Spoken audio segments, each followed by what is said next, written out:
Okay, I have not really talked about the NFL season in a lot of teams specifically on my YouTube. I've talked about it a little bit on my TikTok, and not as much as I wanted to this season, but I've definitely have not done a good enough job of doing it on my YouTube. So I want to talk about where teams are trending at the week 9 point in the NFL regular season.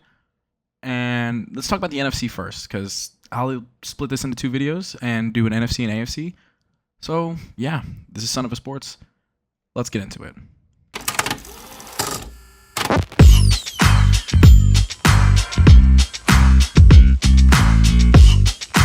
Let's start in the most competitive division in probably football right now, the NFC North, and let's go with the Vikings because they did start the season 5-0. They have been on a little bit of a downward trend over the last few weeks. Christian Darrisaw, their star left tackle, is out for the year. They just traded for Cam Robinson as lifeline because their backups are not good at all, and Robinson is not very good at this age of 31. He's been a guy that the Jags have been trying to get rid of as a cap casualty for a few years now. But the Vikings trust or think he can provide them at least enough insurance to not have a horrible O-line going forward. I think this team's still competitive. I think they'll make the playoffs. I think they're really, really talented. That was known. I think Darnold has done enough in the games where they have struggled that I don't feel like abandoning ship on this team. There are definitely teams that are adjusting and understanding how to play against Brian Flores. Specifically, the Lions and Rams. There's one play caller that has done really well against Brian Flores. It's the Rams and Sean McVay. I do think, though, that they do get an easier schedule to end the year. They had to go through dogfights to start the year or really hard opponents, and it's only going to get easier from here. So, yeah. I think the same goes for the Packers in terms of they started the year really well, and I think they're going to be really competitive to finish the year. Jordan Love has had some injuries, and they've still been really good without him in those games with Malik Willis. And when Love plays, this team is a well-oiled machine. Outside of their game against the Vikings, where they almost came back and figured out how to play against Brian Flores better, I do think this team is still one of the best teams in the NFC. I don't know how much of a Super Bowl contender they are. They're definitely in the conversation of a dark horse team. Like, I have them above a lot of teams at the beginning of the year. I wouldn't have them above.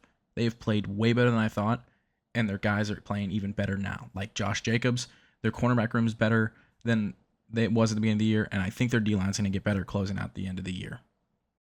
As for the Vikings and Packers, there's still questions about a Super Bowl team. I don't think the Vikings are a Super Bowl team. I think the Lions are the Super Bowl team right now. Other than the Chiefs, maybe. This team is really freaking good, and they get better each and every week. There is only one issue on their team right now, and Aiden Hutchinson being hurt and their pass rush not being as good as they needed it to be. But everything else is really, really freaking good. Play calling's incredible. Play designing's been really good. People criticized Ben Johnson at the beginning of the year, and I understood it but I also didn't go too hard on him because, well, offenses all struggled at the beginning of the year. They do every year. And this offensive line has played good despite losing a guy in the offseason. Kevin Zeitler's been great at the age of 34. The defense has really picked up. I'm really excited. To see how far this team can go. Because it, like Dan Campbell said to the team after the NFC Championship when they lost, we don't know if we'll ever be back here again. And that's true. Most of the time, a team that makes the NFC Championship or Super Bowl, they might never make it back. A team that doesn't win it, they might never make it back. And you can look back on that. But I think this Lions team has it in them to do it again and go further. And the Bears. It's really interesting because there was a few weeks there that I was like, okay, this team could really, really make a push for the playoffs. And I still think they can. Their schedule gets easier to end the year. They still have a bottom schedule, like a last place schedule from last year. They had to go through a bunch of hard games at the beginning of the year. But there's very clear limitations to this team, and that's coaching. I mean, as I talked about in my coaching video, Matt Eberflus and Shane Waldron hold this team back and limit the ceiling that they have. Caleb has played as the worst deep ball thrower in the NFL this year, and I feel like that's a component that Rome Odunze and DJ Moore desperately need to make that work. And it's not just a Caleb criticism. It is the play calling with Shane Waldron as well. Caleb's not been perfect from deep ball throwing, but it's just Shane does not make Caleb's job easy. He makes no one's job easier. He actually makes it harder. And I think what you're gonna see towards the end of the year as a trending team is I think this team puts on a fight for a bunch of games, but I think they'll get close to the end of near the playoffs. I think they finish like something like 8-9 because coaching, like something disastrous happens towards the end of the year, and it leads to Eberflus and Shane Waldron getting fired. That is where I feel like this team is, because I don't think there's a lot of limitations to how talented they are. They're incredible defensively. Offensively, they've had their questions. Like the offensive line has struggled a lot throughout the year, but they've been better recently. The receiving core is a core we thought going into the year would have been great, and they've been good. Caleb, and obviously he has shown that he can be a good NFL quarterback because he is really, really good at throwing in the intermediate. For a rookie, oh my God. DeAndre Swift has played better. I just think there is a ceiling to this team, and it is capped by coaching.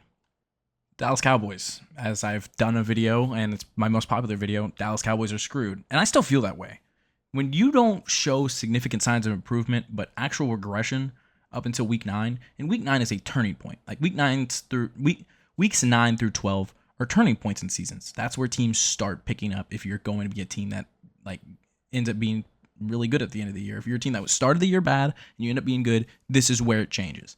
But there is no telltale signs the Cowboys end up being better. They still have a hard schedule for the next couple weeks. And yes, they get Micah Parsons and DeMarcus Lawrence back. But we've seen a sample size. We've seen examples of them playing for the Cowboys, and the Cowboys still sucking. Like, there is like one positive game in the last 5 weeks for the Cowboys, and that was the Steelers game. That was the first ever like game-winning drive Dak Prescott's ever had. And it's not a criticism of Dak. This offense, Mike McCarthy is making it the hardest offense to play in the NFL. If you go look at the separation stats, it's unreal.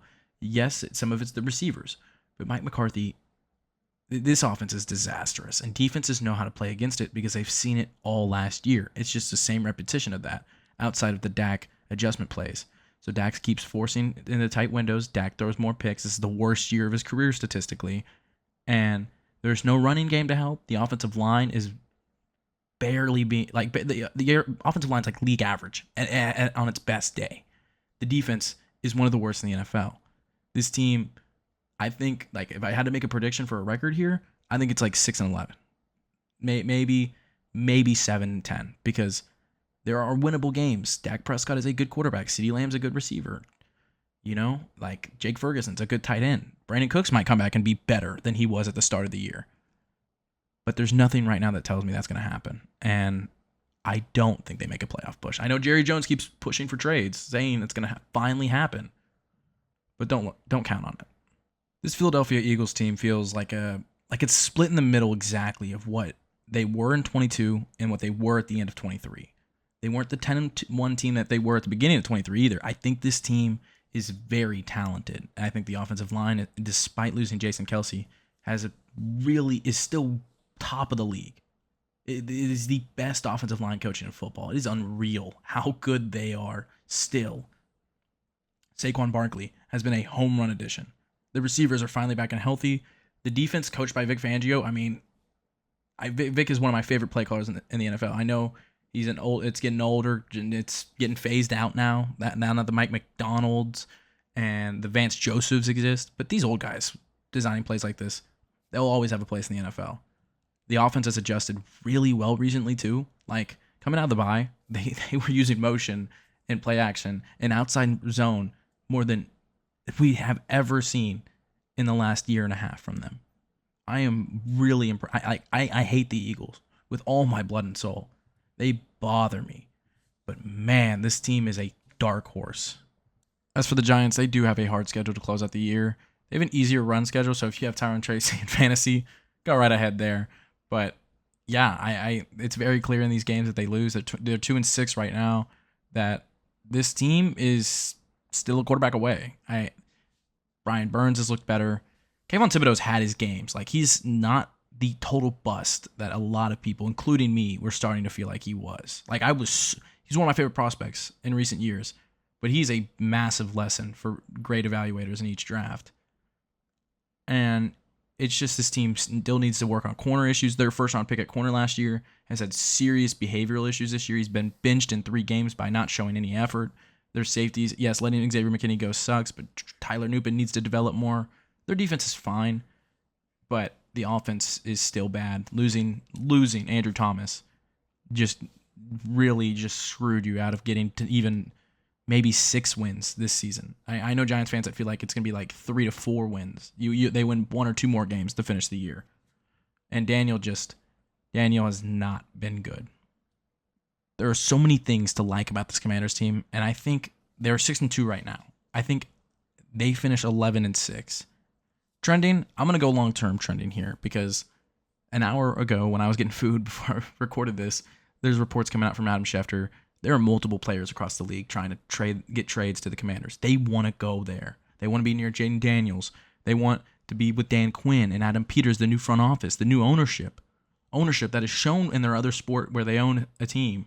They are willing to make moves. They're willing to go in their pockets. They're willing to pay stars. Man, if you are a Commanders fan, you should be excited. I'm going to go with 11 wins in a wild card team because I think Philly might end up winning the division. They have dark magic. Philly I feel like they're a better personnel team, not coaching and not, maybe front office, but I just feel like their players are naturally better. But man, you have to be excited if you're a Commanders fan. This is what you brought Kirk Cousins for. I think there might be one more move at the deadline they might have to make to be like, oh yeah, this team's a Super Bowl team. But man, this team is deadly. This team offensively is finding its rhythm. Kyle Pitts is really showing people they needed to be quiet for those years, that they needed to give him a chance. Drake London has been one of the best performing receivers in all of the NFL this year. And they haven't even figured out Bijan Robinson yet and how to really utilize the deep bag he has. I am really excited for this Falcons team. I just think they need one more thing, and that's edge rusher. Yeah, the corners aren't great, but they have the best safety room in football. Jesse Bates and Justin Simmons is a match made in heaven. It is unreal how good they are together. I am Raheem Morris and the front office. Yes, the Michael Penix Jr. thing was not the best decision, but man, this team is really, really freaking good. Okay, the Saints. How everyone's thoughts about this team going into the year and how this might be Dennis Allen's last year. We all changed our minds in 2 weeks, and then everything fell apart. Injuries, Derek Carr getting hurt, them just losing, their defense falling off a cliff. It has been ugly in New Orleans this year, in the Bayou. And yeah, there's not really much else to say other than this team probably won't make the playoffs. But you know what? I'll tell you this. It's a Derek Carr team. So they'll probably get close to 500 towards the end of the year because Derek Carr will put up some insane few games against bad teams to get them really close. And people will be like, Derek Carr's not that bad. Oh my God. People are over-exaggerating. And then the same cycle will repeat next year. I promise you, it will happen. I feel bad for Tampa Bay, man, because Baker was on track to be MVP. He's still putting up incredible numbers. Well, now he's missing his 2 top targets that he's ever had, and that just sucks. That stinks. That's horrible. Chris Godwin is out for the year with a horrific injury, and I feel awful for him. And Mike Evans has a bad hamstring injury that they shouldn't have been even playing him in that game, and that re-aggravated. The running backs have really come into their own. The offensive line has really opened up for the running backs to play well. There are times where the Tampa Bay offensive line has struggled a lot. But the running backs, Rachaad White is having a really good stretch. One of the best stretches in his career. Bucky Irving's a really good backup. And their third string, I'm forgetting his name right now, has been really good. There are receivers on this team. There is depth. Mike Evans will come back. But there was a higher ceiling here, and they won't get there. And the defense has been struggling lately. There's not much else to say other than this team is the worst team in football. That's all you really got to say. Coaching's been fine. Coaching's done their best with what they have. Dalton, when he started, put on a show against the Raiders. The receiving room was starting to find rhythm, and there are guys on the team, Jalen Coker, Xavier Legette. They're putting on some good performances. Jonathan Mingo hasn't been great, but he's had okay moments. I can't remember his name for the life of me, but the tight end from Texas Jatavion Sanders, sorry. He has found his rhythm a little bit here. Chuba Hubbard has had one of the better running back seasons this year. Miles Sanders in that rotational role has been good. They're getting Jonathan Brooks back. The defense is just plain awful. And when you talk about a trend for a team, they're on trend. They're trending towards first overall pick. That's as bluntly as I can put it. Their defense is awful. They have so many injuries, so many issues, and Bryce Young getting shoved back in the lineup with some really rough games is just not the perfect time for the former first overall pick to prove himself. But yeah, that is how I feel about the Panthers right now. It is first overall pick again. The Cardinals, they're 500. They are trending in the right direction. I think this team could be above 500 towards the end of the year. I think they could steal a wild card spot. The NFC, although better than the AFC this year, is competitive but not great. And I think there's a chance. The only thing is Call of Duty just came out, and I can't do that joke. Kyler, I love Kyler. I love Kyler to death. I watched him in high school, and man, there's so many things about this offense that's finally opening up. I think the MHJ connection can only get better from here on out. Drew Pearson is a very up and down play caller this year, but when he is hot, he is up there at the top of the league, man. The offensive line's been better than I thought. I mean, we knew going into the year their defense wasn't going to be great. They don't have the personnel to make it great. The secondary has been fine, but the pass rush has just been meh. And I just think at this point in the year, maybe trade for a pass rush or a pass rusher and see where you can go from here. You're going to the draft and you have money in the offseason and you're just building on what you have this year. But the Rams, I mean, they're in a spot. But if there was a team that could come back from where they were, like in a hole, it's the Rams. It's Sean McVay. And I really do think they could make a run towards the end of the year to make a wild card spot because they are a talented team. They have some serious secondary questions, and I thought that Darius Williams Tre'Davious White had 4 really, really good games last year before he got hurt again, but he was awful. He's out of the rotation. They're gonna probably trade for somebody. I just feel like that. But and the offensive line's healthy. The receivers are healthy. Actually, Puka had some injury recently. The running game's finally opening up. I think if there is a time for them to make a run, it's now. I could realistically see this team go 9-8 to finish the year. Maybe 10-7. It just all depends. We'll see. This team is coming off a big win over the Dallas Cowboys. And the Dallas Cowboys aren't a very good football team, but they know how to dominate them. If there's one team that knows how to kick the crap out of the Cowboys, it's San Francisco. And the 49ers, I don't feel like they're trending towards a Super Bowl. I mean, you're coming off back-to-back NFC Championship appearances. And a Super Bowl appearance, let me add that, for last year, that's hard for any team. That is for a team to play into the last week of January into February. It is hard for any team to do that, especially the 49ers who have had bad injury luck in the Kyle Shanahan era. I think they do have pieces to still make a run. They're still one of the top teams in the NFC. They're still one of the best coach teams in the NFC and the NFL.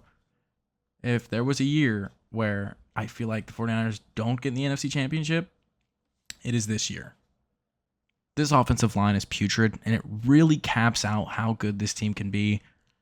I keep saying 9-8 and 10-7 with teams, but I do feel like they can steal a wild card because Mike McDonald is one of my favorite coaches in football. He's a defensive genius, and yes, the defense hasn't been great with this team. It has had its moments. They started 3-0, and I think Geno has been really, really freaking good.